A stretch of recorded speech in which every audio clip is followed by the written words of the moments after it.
Hello everybody. We are here today to talk about portable table saws.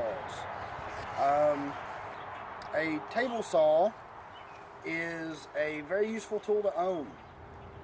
Whether you're a professional woodworker or a do-it-yourself handyman or just for a homeowner. Although it can be perceived as a very dangerous power tool, if you use the proper safety precautions and procedures, it can be a great addition to your workshop. So first of all, I want to start off with answering what a table saw is and what particularly a portable table saw is. So a table saw is a saw that is set into a table for cutting materials. Usually wood, but can be used for other things as well. And a portable table saw is one that is like this one, a little bit smaller, and set usually either on a stand or by itself, so that it can be transported to work sites or used in different areas instead of set in a workshop. Once you've determined if you do need a table saw, you need to go about preparing it for use. So, the very first thing you do for a portable table saw is to actually transition it from its storage mode to its work mode.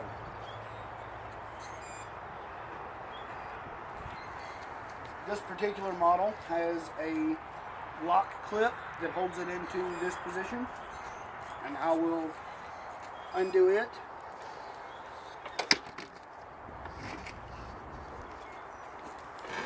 And set it up and make sure it's locked in position.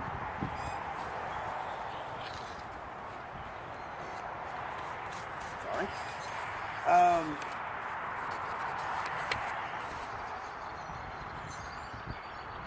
Once you've set it into work position, the first thing that you do is that you raise the blade. These have a specific ability to have the blade set into a storage position or a use position. The first thing you do is you remove the throat plate and wind the blade on this model, wind the blade up. Takes a little bit of time.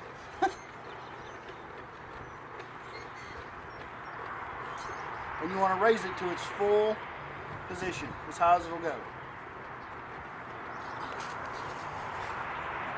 Alright, now we have some accessories, safety accessories and use accessories that we need to set up. The first thing we'll do is we'll position the riving knife. Now the riving knife is this piece right here that after your material is cut, it makes sure that the two pieces stay separated. The purpose for that is that if the two pieces come back together, it can bind the blade. So after we get it raised and the riving knife into position, we'll put the throat plate back in, make sure it's secure. Now most of the accessories on this model are included in storage mode, and you just have to pull them off and put them into the correct position. So the first thing we'll do is we'll put on the kickback pawls.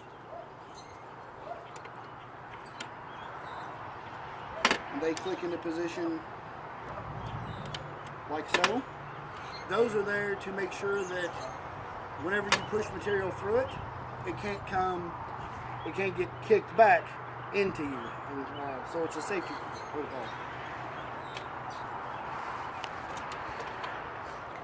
After we have the kickback pawls in place, we will put the blade guard on.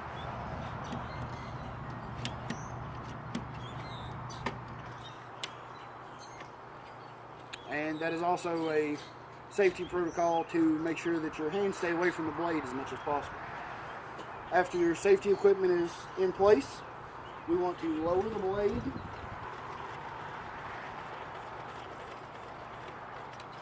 to a usable height.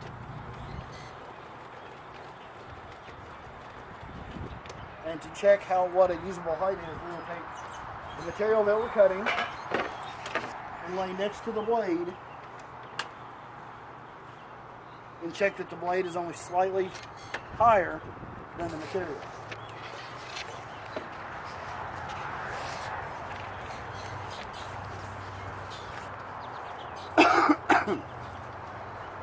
Now, I wanted to speak a little bit about PPE, or personal protective equipment. The first thing that you'll need are safety glasses. Now, these are specifically designed to protect your eyes from sawdust and debris that may come flying up at you from the saw. As you see, I do wear regular prescription glasses. These are not enough. They do not cover the cheeks or the sides of your eyes, so I'm going to take these off and replace with safety glasses. Much better protection. My eyes are protected. If you were using this inside a workshop, you may want to use earplugs as well, but since we're using it outside, there's not a need for that, so it's not necessary. So now that we have our PPE in place and our guard blades and kickbacks in place, the first thing that we want to do is actually measure the material that we're going to cut. So I'm going to cut a 6 inches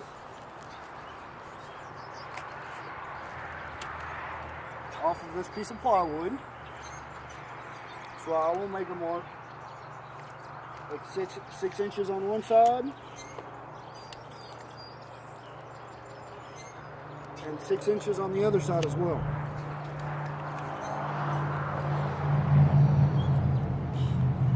The next thing I'm going to do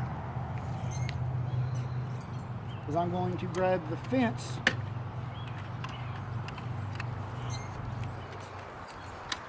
and set it. Now, to access the fence on this particular model, we have to pull the extension out, and we will set the fence into place, and we will line it up with the included measuring tool on the front of the saw. We just line up this mark at 6 inches, and we lock the fence into place. Now, as a precaution to make sure that I don't have to cut more than once or I mess up, I will also measure from the fence to the blade to make sure that it is 6 inches, and I see that it is.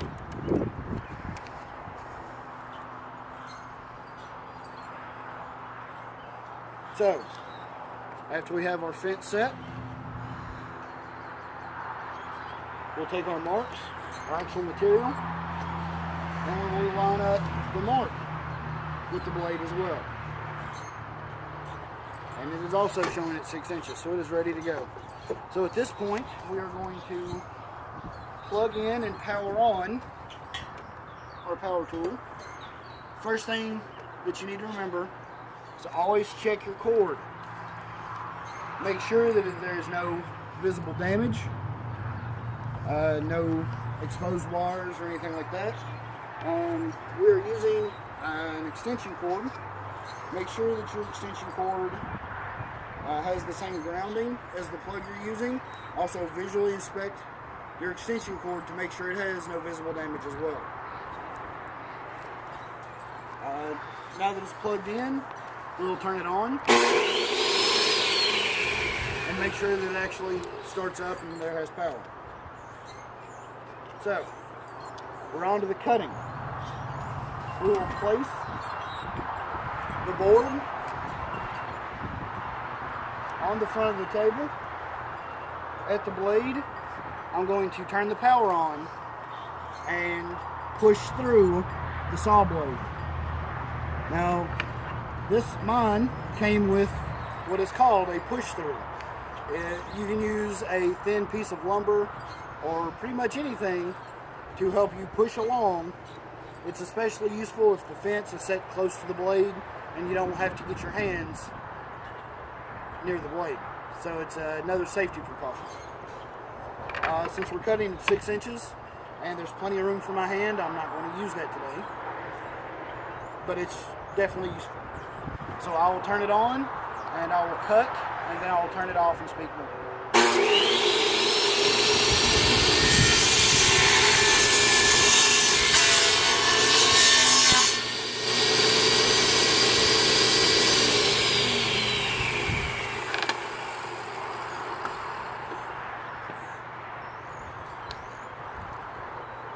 Now, the great thing about a table saw is if you have a lot of projects, or if you have one particular heavy project that you need to cut a lot of wood to the same width or the same length, this is already set up for all of those cuts. All you have to do is keep cutting.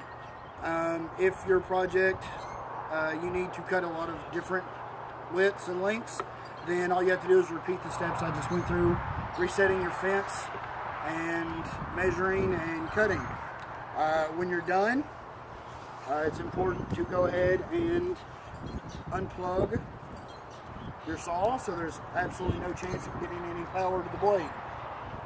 Now I will go ahead and double check, or actually in this case triple check my cut, and it is exactly at 6 inches. So we have successfully used a portable table saw, but we're not quite done. We still need to clean up our tools and equipment. So, the first thing you want to do is take all of these accessories and safety equipment off and restore them on the machine.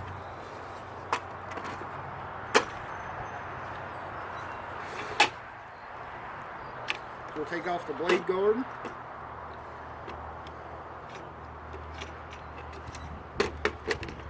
And the kickback poles. And we will store them on the machine where they go.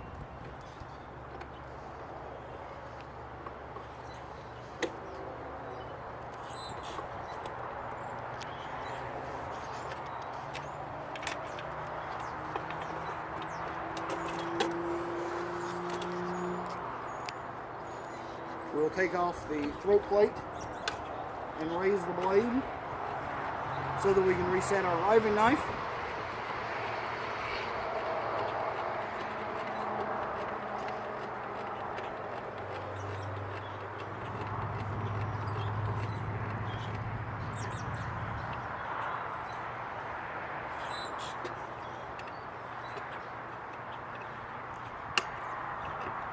And lock it into place. While you've got the throat plate off, it's a good idea to clean off these standoffs, which are these screws that set your throat plate to a certain height, and we want them to be flush with the tabletop. So after we've got those cleaned off, the riving knife in place, we will lower the blade all the way back down to its storage height.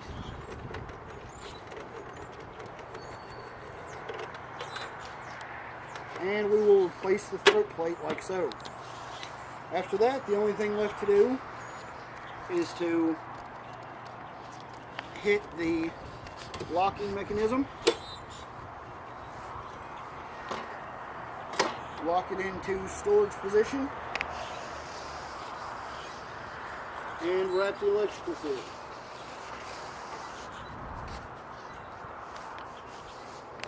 And we are completely done with our use.